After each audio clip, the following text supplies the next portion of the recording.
देखो बच्चा इंग्लिश, जो छोटा बच्चा है ना, वो तभी इंग्लिश बोलना सीख सकता है अगर पेरेंट्स जो हैं उसके साथ बोलेंगे। तो इससे क्या होगा, एक पन दो कार, बच्चे को इंग्लिश सिखाते सिखाते आप भी इंग्लिश सीख जाओगे। कितनी अच्छी बात है ना ये। हाय गाइस, आज की इस वीडियो में हम बात करेंगे स्पोकन इंग्लिश के कुछ सेंटेंसेस की, जो कि क्लास 2 के स्टूडेंट्स के लिए यूजफुल रहेंगे, और साथ के साथ उनको हम कुछ ग्रामर भी सिखा देंगे। मतलब दोनों चीजें जो हैं साथ साथ चलेंगी, और आई थिंक चलनी भी चाहिए। मैं समझती हूँ कि आप भी इस बात को समझते हो, है ना, कि ये चीज साथ साथ चलनी ही चाहिए कि बच्चे को स्पोकन इंग्लिश भी आए और उसको अच्छे से ग्रामर भी आ जाए। तो ये वाले सेंटेंसेस जो मैं आज करवा रही हूँ, ये क्या है, इनको कराते कराते स्पोकन इंग्लिश के सेंटेंसेस को हम बच्चे को इज, एम और आर का सही से यूज भी बता देंगे, उसको ये बिना बताए कि हम आपको ये सिखा रहे हैं। और स्पोकन इंग्लिश के सेंटेंसेस के थ्रू ही उसको इज, एम, आर का यूज जो है वो आ जाएगा। तो है ना ये बहुत बहुत मजेदार बात, है ना। और ये नहीं है कि सिर्फ क्लास 2 के लिए यूज कर सकते हैं, क्लास 1 के स्टूडेंट्स के लिए भी यूज कर सकते हैं। वो कोई भी इंसान ये वाले सेंटेंसेस को यूज कर सकता है जिसने अभी स्पोकन इंग्लिश जो है अभी नई नई सीखनी है, जिसको बिल्कुल भी नहीं आता है। और एक ये बात मैं बता दूं कि ये वाली वीडियो जो है मेरे एक सब्सक्राइबर के डिमांड पर मैं बना रही हूँ। फर्स्ट सेंटेंस ले लेते हैं, मेरी गुड़िया बहुत सुंदर है। बहुत बारी बच्चे बोलते हैं मेरी गुड़िया बहुत सुंदर है, मेरा टॉय बहुत सुंदर है ना। तो उसके लिए क्या बोलेंगे, माई डॉल इज वेरी ब्यूटीफुल। जैसे कि बच्चे को स्टार्टिंग में आपको ही सिखाना पड़ेगा। अगर वो हिंदी में ये चीज बोलता है कि मेरी गुड़िया बहुत सुंदर है, तो आप उसको बताओगे कि इस तरह से बोलो, my doll is very beautiful. Very को हम ज्यादा स्ट्रेस दे रहे हैं, क्योंकि जैसे बच्चे बोलते हैं ना बहुत सुंदर है मेरी गुड़िया, बहुत ही ज्यादा सुंदर है, तो माई डॉल इज वेरी ब्यूटीफुल। तो आपने बच्चे को ये सिखाना है। और आपने भी क्या बोलना है, इस तरह से सेंटेंसेस आप बोलोगे तो बच्चा भी आपके साथ इस तरह के सेंटेंसेस बोलेगा। जैसे आपने उनसे पूछना है, क्या तुम्हारी गुड़िया सुंदर है, सुंदर है क्या तुम्हारी गुड़िया, इज योर डॉल ब्यूटीफुल। तो वो जैसे कि बोलेगा यस या फिर नो, कि हाँ सुंदर है। वैसे तो ज्यादातर यही आंसर आएगा कि yes, is your doll beautiful, yes. तो ये नहीं है कि बच्चे ने सिर्फ यस बोला और आपने इतना लंबा सेंटेंस बोला। अगली बारी से वो भी, क्योंकि आपको वो सुन रहा है ना इस तरह के सेंटेंसेस बोलते हुए, तो वो भी बच्चा जो है आपके साथ इस तरह के सेंटेंसेस बोलेगा। ठीक है, डॉल की बजाय कुछ भी आप कर सकते हो ना, ब्यूटीफुल की बजाय भी नाइस वगैरह कुछ भी यूज कर सकते हो वर्ड।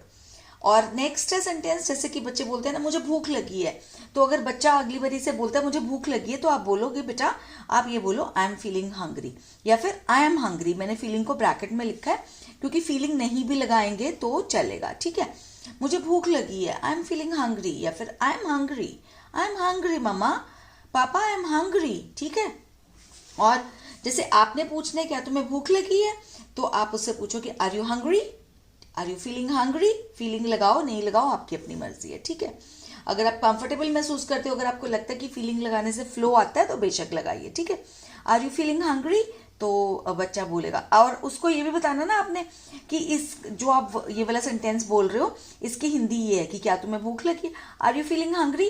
फर्स्ट टाइम आप बोलोगे तो हो सकता है बच्चा ना भी समझ पाए, बट आप बोलोगे उसके साथ साथ तभी।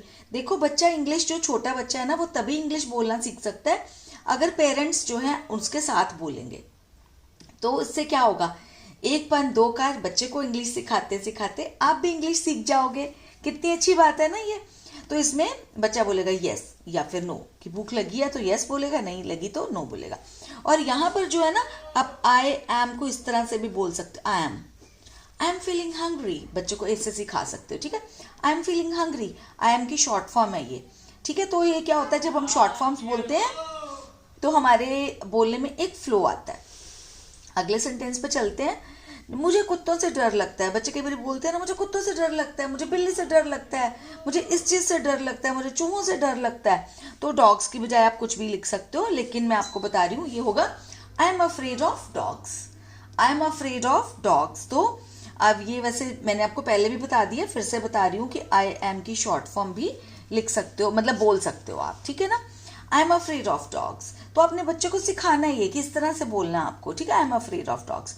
और आपने कैसे पूछना है बच्चों से, अपने बच्चे से, are you afraid of dogs. अगर पूछना क्या हुआ बेटा, क्या आपको कुत्ते से डर लगता है, क्या आपको कुत्तों से डर लगता है, तो आप उसको बोलोगे are you afraid of dogs. तो क्वेश्चन मार्क है ना, तो क्वेश्चन वाली आपकी वो भी होनी चाहिए एक। टोन, है ना।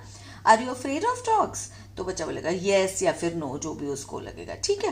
तो अगर आप बच्चे के साथ इस तरह के सेंटेंसेस बोलोगे ना, are you afraid of dogs, are you feeling hungry, is your doll beautiful, तो उसको भी आगे आगे बोलना ही वाले सेंटेंसेस आ जाएंगे और उसको मीनिंग तो इसका पता ही होगा, और क्योंकि आप उसको बता चुके हो तो वो आपके साथ इस तरह के सेंटेंसेस भी बोलेगा।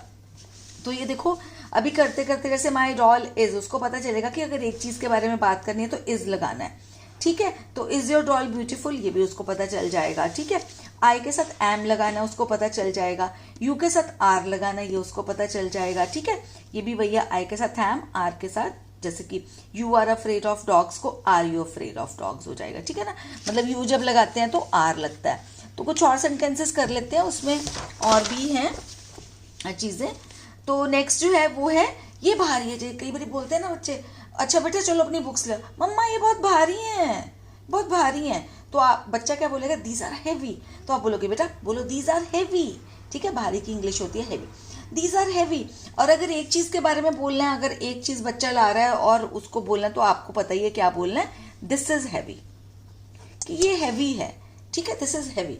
तो अगर आपने कभी उससे पूछना है क्या ये भारी है, जैसे वो बुक्स उठा रहा है, नहीं उठाई जा रही है, कोई भी चीज बॉक्स उठा रहा है, कुछ उठा रहा है, मतलब बॉक्सेस उठा रहा है, ज्यादा चीजें उठा रहा है, तो आप आर दिस हैवी या फिर आर दे हैवी, जैसे भी आपको बोलने में ठीक लगता है वैसे ही आप बोल सकते हो, ठीक है। Are this heavy, are they heavy. और या फिर अगर एक चीज है तो फिर बोल सकते हो इज दिस हैवी।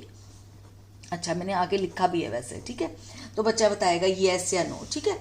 और एक चीज के लिए तो दिस इज हैवी, मेरे को ध्यान ही नहीं था कि मैंने तो ये सेंटेंस लिखा हुआ है, ये भारी है, दिस इज हैवी, बच्चा बोलेगा this is heavy mama, this is heavy, क्या ये भारी है। जैसे आपने उससे पूछना इज दिस हैवी या फिर इज इट हैवी, तो बच्चा जो है ये वाले सेंटेंसेस धीरे धीरे वो भी यूज करने शुरू कर देगा, ये वाले सेंटेंसेस जो पहले आप बोलोगे उसके साथ, है ना।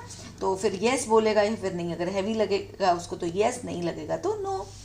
नेक्स्ट जैसे वो बोलते हैं ना mama you are very nice, ठीक है। Papa you are very nice, mummy या फिर पापा आप बहुत अच्छे हो, ठीक है। इस तरह से बच्चे को बोलना सिखाना है आपने। वो कैसे सीखेगा, वो जब आप भी उसको बोलोगे इस तरह से, जैसे उसका नाम लेकर सारा आप बहुत अच्छे हो, सारा यू आर वेरी नाइस, तो वो उसको बोलना सिखाना है कि थैंक यू बोलना है इसके बाद, है ना। और अगर वो आपको बोल देता है इसके साथ साथ ही मम्मा यू आर वेरी नाइस, तो आप बोलोगे थैंक यू, आप थैंक यू बोलोगे। तो जब आप अपने बच्चे को बोलोगे सारा यू आर वेरी नाइस, या जो भी बच्चे का नाम है ना, Mohit you are very nice, Amit you are very nice, ठीक है, तो वो भी बोलेगा थैंक यू। तो बच्चा भी आपका जब इस तरह से बोलने लग जाएगा। तो मैंने ये कुछ सेंटेंसेस आज आपको बता दिए हैं, आई होप आपके लिए यूजफुल रहे होंगे। अगर आपका आंसर येस में है, लाइक के बटन को जरूर प्रेस कर देना, और साथ में कमेंट सेक्शन में जरूर लिखना भी अगर आपका कोई डाउट होगा। अगर अच्छे लगे तो तब भी प्लीज लिख देना कि अच्छे लगे ये वाले सेंटेंसेस या नहीं लगे, ठीक है। और अगर कोई डाउट है तो भी लिख देना। और अगर कुछ और तरह से अगर आप चाहते हो, जैसे कि मेरे को तो जो मेरे सब्सक्राइबर ने बताया था, तो मैंने उनके अकॉर्डिंग ये वाले सेंटेंसेस बनाए हैं। तो अगर उनको भी लगता है, मैं नाम अभी उनका भूल रही हूँ यहाँ पे, तो अगर उनको भी लगता है कि कुछ और तरह से होना चाहिए तो वो भी कमेंट सेक्शन में लिख सकते हैं, सो दैट आगे आने वाली वीडियोस में मैं उसी तरह के सेंटेंसेस लेके आऊं जिस तरह के कि आप चाहते हैं। तो चलिए करते हैं अब आज का वीडियो यहीं पे एंड। जल्दी ही मिलूंगी एक नई वीडियो के साथ, तब तक के लिए टेक केयर ऑफ योरसेल्व्स।